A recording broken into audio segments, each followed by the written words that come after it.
Right. So, keeping all these changes in mind, Purvi, if you can, what would you suggest? Because what we do see here is about time. I mean, people have to keep more time to get their visas, to apply for their visas, and they have to plan their travel so much in advance than earlier.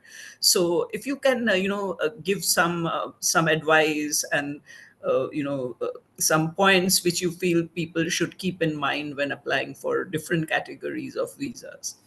So yes, this is a real challenge for planning. In fact, just this morning we were advising a company. They have a huge company meeting coming up in October. They initiated the case with us in June, and yet we've not been able to find them an appointment. And they're upset. They said, "Oh, we gave you more than a 2 month lead time or almost a 3 month lead time, and you still don't have an appointment." But that's the system. That's the U.S. government's policies. So it's a challenge managing client expectations and individual expectations. So companies who are sending lots of people abroad should try and apply for visas for the potential travel group well in advance. So even if they don't know the exact date of the meeting, or they don't know whether the meeting will be in February or March 2026, it is still a good idea to get their visa appointment and send them to get a visa so that they're visa ready to travel at short notice. This becomes a challenge sometimes because when they apply for a visa, they've got to explain why they need the visa. And they generally say, because I'm going to attend meetings in October in Seattle. So that makes it a plausible reason to travel.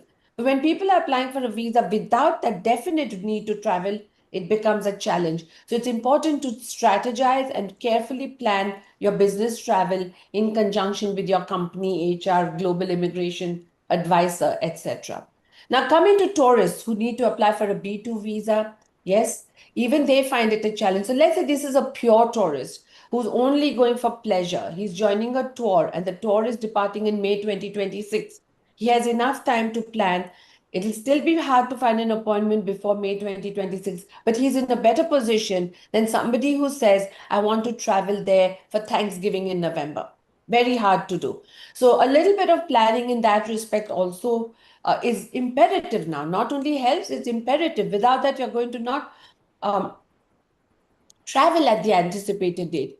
One thing is very clear, no visa applicant should make any firm travel plans, book tickets, or non cancelable tickets, or non cancelable hotels, or cruises, or tours because they don't know when they'll get the visa or if they'll get the visa. Because visa vetting has also become visa applicant vetting is also very strict now. They're actually following this protocol of extreme vetting. Each applicant goes through extreme vetting. So it is uncertain times, but planning will help. Right. The last point which you made is very important, and I would ask you for a little bit more details on that. So, when there was a Dropbox allowed for an applicant, generally, it was a little easier, I suppose, to get the visa. But the moment there's a in-person interview, there could be, the visa officer could ask for more papers. The chances of refusals are higher, or chances of delays in processing. Requirement for more documents, etc., goes up, right? So there again, you feel that there could be further delays or more issues. Yes, definitely. Because I think one of the reasons why they have reinstated interviews for most categories is because they're very worried about the profile of the visa applicants. They're very worried about the people who are in the United States. They're very worried about their ideology, their terrorist group support, their political views, their anti-racist views, etc., etc. So I think that's one of the big reasons why they've reintroduced the interviews so strictly. And all applicants have to keep their social media handles open. So they all have to be set to public access mode. All these things are going to impact the visa applicants. There will be delays. So let's say they issue 221G notices asking for more information or documents. That will also increase the processing time. But there's one thing I want to clarify, that if you apply for a Dropbox appointment, whether you did in the past or you even qualify now under the B2B1 visa, it doesn't mean that there's a guarantee you won't be interviewed. Even after the Dropbox, some applicants were called in for a personal interview and they were subject to 221G notices, which is the request for additional information or documents. So it was not absolutely like a slam dunk or a guarantee, but definitely much smoother and more reliable.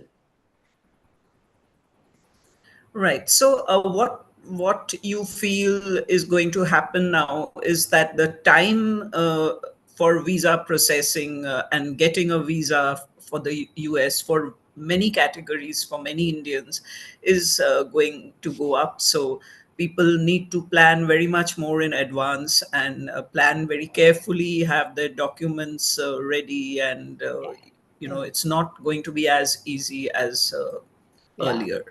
Absolutely. So, Right. being prepared for the visa interview, being honest, having complete answers, being transparent, having a fair knowledge of who you're visiting, where you're going, what is the weather like in that place. Even simple things like that can trip you up. So, remember that every question that the visa interview officer asks you in the interview is an opportunity to build your case. So, I always tell applicants, don't waste that opportunity by just answering yes or no. So, for example, if a lady is asked, are you going to visit your daughter? She can say yes, and that's a completely correct answer. But is it a good answer? No. It didn't build her case. So, you should really put in a lot of effort in preparing for your interview, because now the interview it's going to happen and you want to make sure you get the visa. So, improve your chances by preparing well. Very quickly, could you give a checklist of documents that a person has to have ready for a visa interview? I know it depends on the category, but broadly, some of the documents which you feel that people should prepare before going for an in-person interview. So I'll talk about three categories. The B2 tourist category, they have to. So, our first thing, Ishani, we must remember that visa interviews are not document intensive. In fact, a consular visa officer is not required to look at any documents. The entire decision is made upon the demeanor of the applicant and the conversation between the applicant and the officer. The officer is obliged to look at all the information in the form DS 160, which is the visa application form, but he's not obliged to look at anything beyond that as far as documents go. So that is one thing you need to remember. So no matter how many documents you take with you, the officer can fully say, I don't want to see a thing, and he's well within his right to do that. Having said that, it is important to have documents with you to offer to the officer in case he asks for something, or in case you think that that document might build your case. So if the officer asks for it, it's very easy. You just give it to him. If he doesn't ask for it, but you think it's important, you can say, Sir, I have a document that describes the situation. Would you like to see it? And if he says yes, you can hand it to him. Never push documents. Never force officers to look at anything. Now, let's look at what documents a B2 visa applicant can take to optimize their chances. They must take their income tax returns for 3 years. They must take evidence of ownership of property or rental or something to show they have a residence in India to which they will come back at the end of their trip. They should take documents to prove their financial standing. So, like an assets table to show what are the liquid assets, what are their illiquid assets, a small template, a small chart showing all that. And they should be well versed with these documents. So, let's say if it's a young girl going for a visa application and her husband handles all the finances and she doesn't know what the income tax return says, that's a problem. You need to be familiar with your documents. You need to be familiar with your information so that you can convey it confidently. And if the person is going to join a tour, have your tour reservation. Even if it is a cancelable one, have your itinerary with you. Be familiar with the itinerary. Be ready to explain why you chose that itinerary. And also, if you're going to meet relatives, be ready with their visa category, be ready with their information, have a copy of their passport, have a copy of their visa if they are on a visa. If they are American citizens, take a copy of their citizenship, their passport. If it's a green card holder, take a copy of their green card.